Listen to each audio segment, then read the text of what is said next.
نصلي على رسوله الكريم سبحان الله. أما بعد فأعوذ بالله من الشيطان الرجيم سبحان الله. بسم الله الرحمن الرحيم.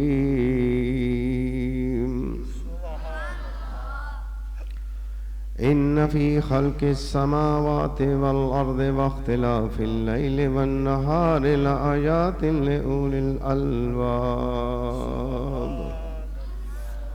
الذين يذكرون الله قياما وقعودا وعلى جنوبهم ويتفكرون في خلق السماوات والأرض ربنا ما خلقت هذا باطلا سبحانك. صدق الله العلي العظيم وصدق رسوله النبي الكريم ونحن على ذلك من الشاهدين والشاكرين والحمد لله رب العالمين. وقال الله تبارك وتعالى في شان حبيبه إن الله وملائكته يصلون على النبي يا أيها الذين آمنوا صلوا عليه وسلموا تسليما. اللهم صل على سيدنا ومولانا محمد وعلى آل سيدنا ومولانا محمد وبارك وسلم. والسلام عليك يا سيدي يا رسول الله وعلى آلك وأصحابك يا سيدي يا حبيب الله. الصلاة والسلام عليك يا سيدي يا نبي الله وعلى آلك وأصحابك يا سيدي يا رحمة للعالمین. تمام تعریفیں اللہ رب العالمین کی جو آسمان و زمین کو پیدا کرنے والا، رات اور دن کو بدل بدل کے لانے والا، اسی کی تعریف بیان کرتا ہوں جس نے آسمان کو بغیر ستون کھڑا کیا. درود و سلام حضور صلی اللہ تعالی علیہ وآلہ وسلم پر، آپ کی اہل بیت اطہار، آپ کی ازواج مطہرات اور آپ کے جان نثار صحابہ رضوان اللہ تعالی اجمعین پر درود و سلام. اللہم صلی علی محمد وعلی آل محمد وبارک وسلم. سبحان اللہ وبحمدہ سبحان اللہ العظیم.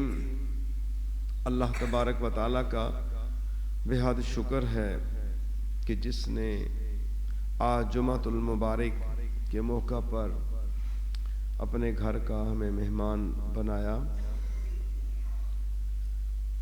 آپ کے سامنے سورہ آل عمران کی آیت نمبر 190 اور 191 کی تلاوت میں نے کی ہے، جس میں رب تعالی اپنے بندوں کو کائنات میں غور و فکر کرنے کی دعوت دے رہا کہ یہ جو میں نے کائنات بنائی ہے، یہ زمین، آسمان، دریا، سمندر، پہاڑ، یہ درخت، یہ پھل، پودے، یہ زمین کی مختلف سطحیں، کہیں مٹی ہے، کہیں ریت ہے، کہیں پتھر ہے، کہیں پانی ہے، کہیں پانی نہیں ہے، تو ان میں غور و فکر کرو. اور ان میں غور و فکر کے بعد تمہیں کیا ملے گا، اس کے نتیجے کے اوپر میں آپ کو بتاؤں گا کہ اللہ تعالیٰ غور و فکر کی دعوت کیوں دے رہا ہے. ان فی خلق السماوات والارض واختلاف فی النہار،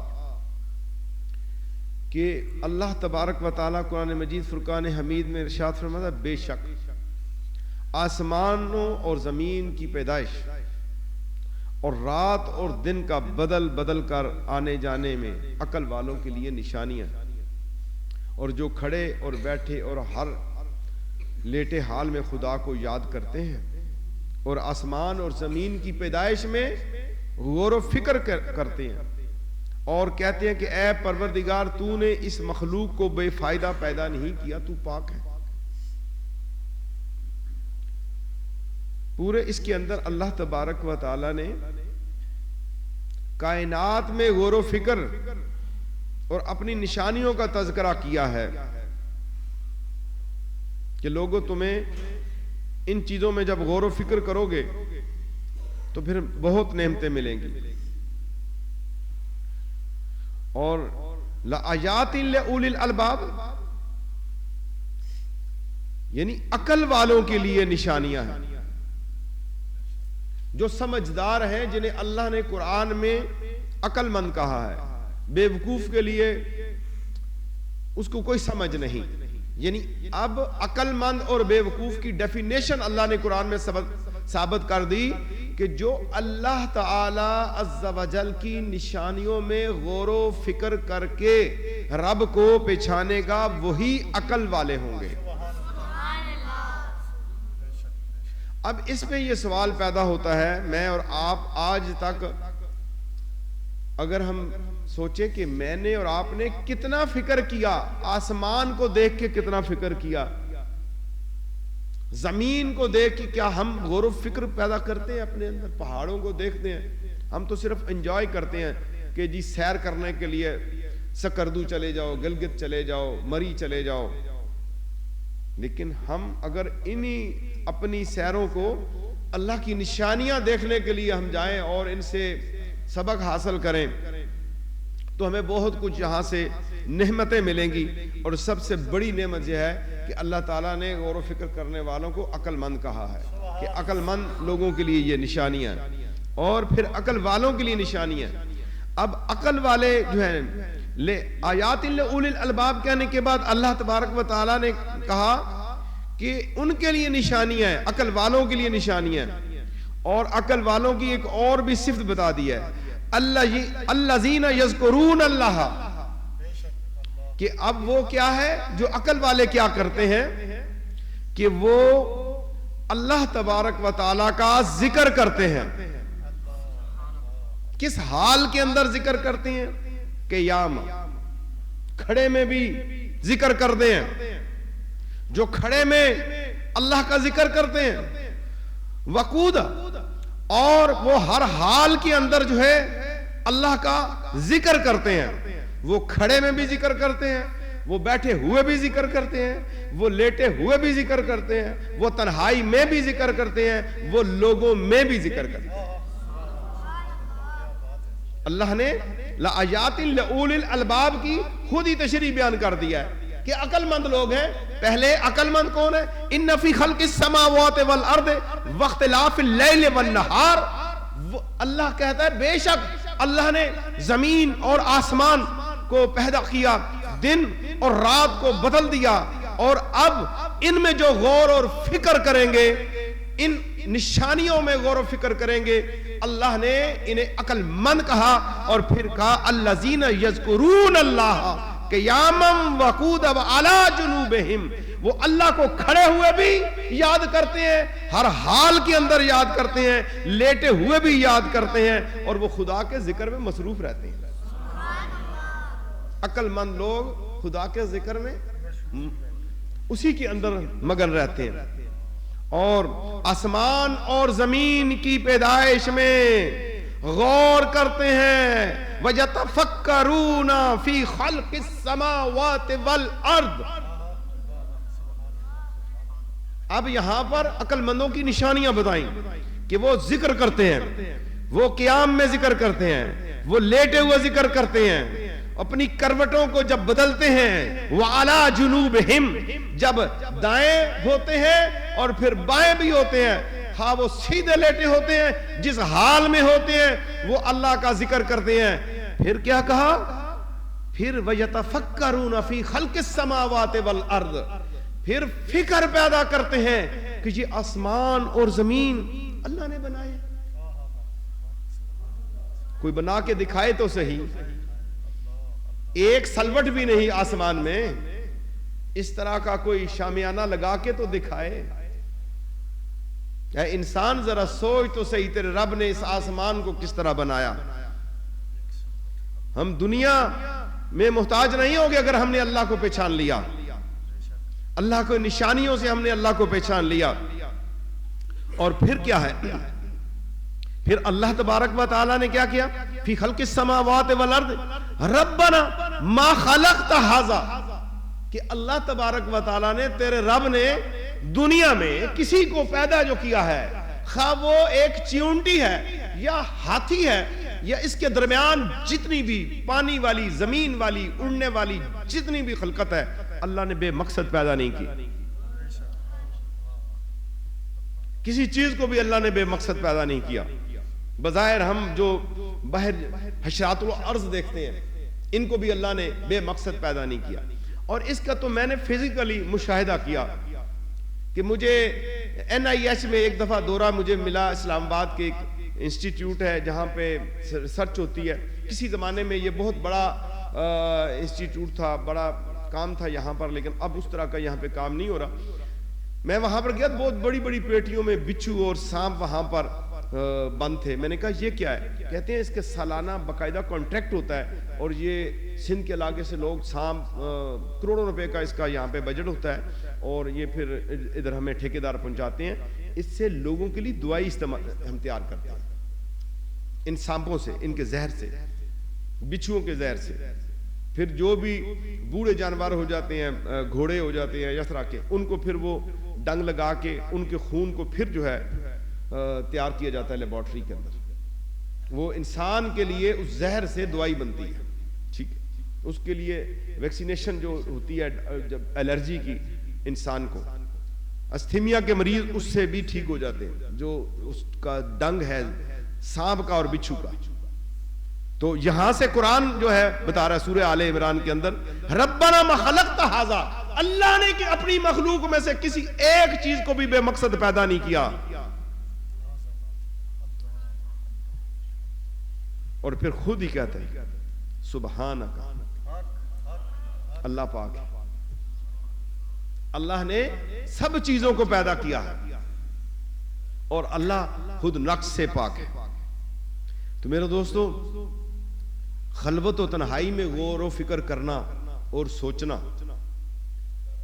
اگر آپ رات کے اندر جب آپ کے پاس کوئی بھی نہیں, اکیلے ہیں, تنہا ہے اپنے کمرے میں, اس وقت ذرا غور و فکر کرو کہ مالک نے مجھے دنیا کے دھندوں سے فارغ کر کے رات کو اندھیرے غلاف میں لپیٹ کے میرے آرام کے لیے مجھے کمرہ, بستر اور گرم لحاف دیا ہے. یہ جو گرم لحاف ہے, یہ جو روئی ہے, یہ جو کاٹن ہے, یہ جس بستر پہ میں اور آپ آرام کرتے ہیں, اس میں غور و فکر ہے.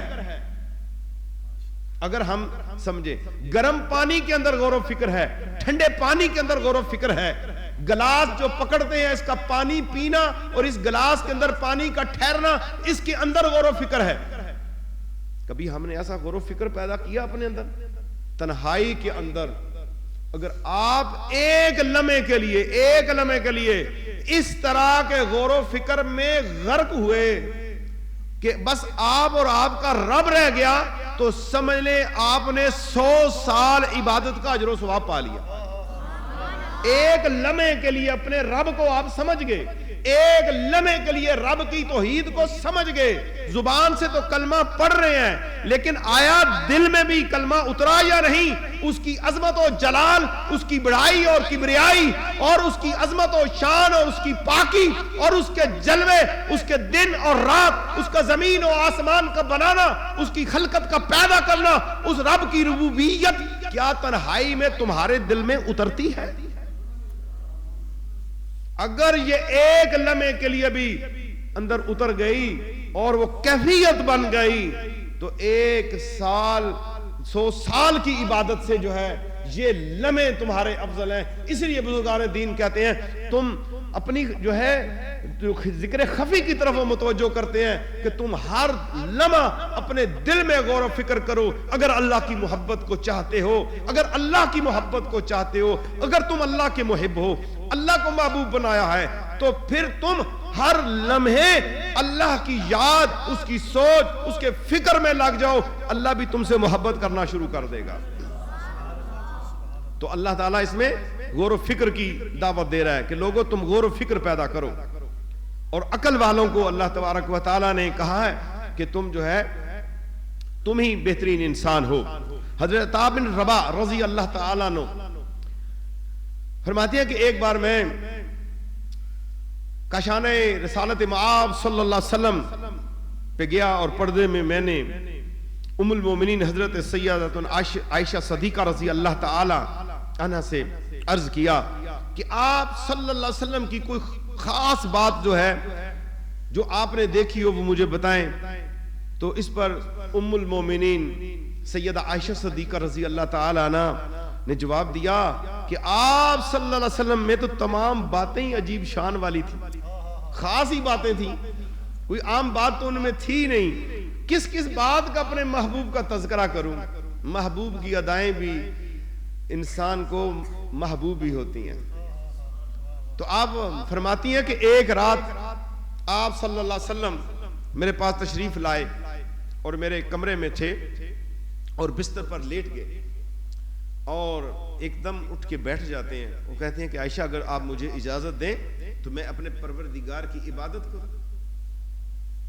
اب دیکھیں، اب عشاء پڑی ہوئی ہے، اب فرض سے فارغ ہیں، یہاں پر سبق ہے میرے اور آپ کے لیے۔ اللہ کے رسول اور نبی ہیں، رات نفلی عبادت کے لیے اپنی بیوی سے اجازت لے رہے ہیں، کہیں اس کی حقوق پامالی نہ ہو جائے۔ ہم تو بیوی سے بات کرنا بھی کہتے ہیں کہ یہ بھئی تکبر میں آ جاتا ہے کہ نہیں جی یہ تو اس سے پوچھنا تو بڑا، لیکن نبی کی سنت ہے، یہ دیکھ لیں کہ رات کہیں آپ حقوق العباد کا اتنا خیال رکھا ہے تو پھر عام حقوق کا کتنا خیال ہے، کتنا ہمیں خیال رکھنا پڑے گا، اس کی طرف آپ کو صرف اشارہ میں نے دیا ہے۔ اے عائشہ مجھے اجازت دو تاکہ میں اپنے رب کی عبادت کروں۔ تو پھر آپ صلی اللہ علیہ وسلم بستر سے اٹھے۔ حضرت عائشہ صدیقہ رضی اللہ تعالیٰ فرماتی ہیں پھر آپ اپنے بستر سے اٹھے، پھر تازہ وضو فرمایا اور پھر نماز کے لیے کھڑے ہو گئے اور قیام فرمایا، کھڑے ہو گئے، اس قدر روئے کہ آنسو سینہ مبارک پر بہنے لگے، اتنے روئے۔ پھر رکوع فرمایا اور اس میں بھی اتنے کثرت کے ساتھ روئے، یہاں تک کہ صبح حضرت بلال رضی اللہ تعالی عنہ آئے اور نماز کی اطلاع دی، اور حضرت بلال رضی اللہ تعالیٰ عنہ نے بھی اپنے محبوب کو اس طرح روتے ہوئے پایا اور عرض کی آپ صلی اللہ علیہ وسلم اس قدر روئے، حالانکہ آپ صلی اللہ علیہ وسلم کے اگلے اور پیچھے تمام گناہ معاف ہیں، یا رسول اللہ آپ تو معصوم ہیں۔ تو پھر آپ صلی اللہ تعالی وسلم نے فرمایا کہ میں اپنے رب کا شکر گزار بندہ نہ بنوں، اور میں کیوں نہ روتا؟ فرماتے ہیں میں کیوں نہ روتا کہ جب اللہ تبارک و تعالی نے آج رات مجھ پر یہ آیت نازل فرمائی ہے، آج رات مجھ پہ یہ آیت نازل فرمائی ہے۔ کون سی آیت نازل فرمائی ہے؟ ان فی خلق السماوات والارض، یہی جو ابھی میں نشانیوں والی آیت آپ کے سامنے میں نے تلاوت کی ہے۔ کہتے ہیں اس نے مجھے رونا آ گیا، اس یہ آیت جو میں نے سنی ہے، یہ میرے پہ جو نازل ہوئی ہے۔ میرے دوستو، میرے اور آپ کے نبی عشق رسول کی ہم بات کرتے ہیں، لیکن ہمارے پاس رات جو ہے ہم تو عشاء کی نماز پڑھ کر بھی نہیں سوتے، ہم تو تنہائی میں غور و فکر بھی نہیں کرتے، ہم تو رات اپنا گرم بسترا چھوڑ کے 2 نفل بھی نہیں پڑھتے، اور صبح ہم بہت بڑے عاشق بھی ہوتے ہیں۔ اگر آپ کسی مصیبت میں ہیں، تکلیف میں ہیں، اب اسی کے لیے آپ رات کو تھوڑی دیر اٹھنا شروع کر دیں، آپ دیکھیں گے کہ آپ پہ اللہ تبارک و تعالی کتنا کرم فرمائے گا، کتنی رحمت ہوگی اور کتنا بڑا فضل و کرم ہوگا۔ اور تفکر کرنا، تفکر کیا ہے؟ وَيَتَفَكَّرُونَ فِي خَلْقِ السَّمَاوَاتِ وَالْأَرْضِ، اس سے مراد کیا ہے؟ اور اس آیت سے معلوم ہوا کہ غور و فکر کرنا عبادت ہے، اور اسی وجہ سے حضرت علی کرم اللہ تعالیٰ وجہ الکریم کی ایک روایت میں آتا ہے کہ آپ صلی اللہ علیہ وسلم نے فرمایا تفکروا ساعات خیر فی قیام اللیل۔ مولا علی فرماتے ہیں کہ ایک گھڑی کا غور و فکر پوری رات کی عبادت سے بہتر ہے۔ ایک گھڑی کا غور و فکر کرنا کہ اگر آپ کے دل کے اندر اللہ کی عظمت و جلال آ جائے. حضرت عمر بن عبد العزیز رحمت اللہ تعالیٰ نے غور و فکر کو افضل عبادت قرار دیا. حضرت حسن بن عامر رضی اللہ تعالیٰ نے فرمایا کہ میں نے بہت سے صحابہ رضوان اللہ تعالیٰ جمعین سے سنا، وہ فرماتے تھے کہ ایمان کا نور اور روشنی غور و فکر ہے. سفیان بن اہنیہ رحمت اللہ تعالیٰ فرماتے ہیں کہ غور و فکر ایک نور ہے جو تیرے دل میں داخل ہو رہا ہے. اور حضرت بشر حافی رحمت اللہ فرماتے ہیں اللہ تعالیٰ کی عظمت میں تفکر کرتے رہو، معصیت و نافرمانی تم نہیں کر سکو گے.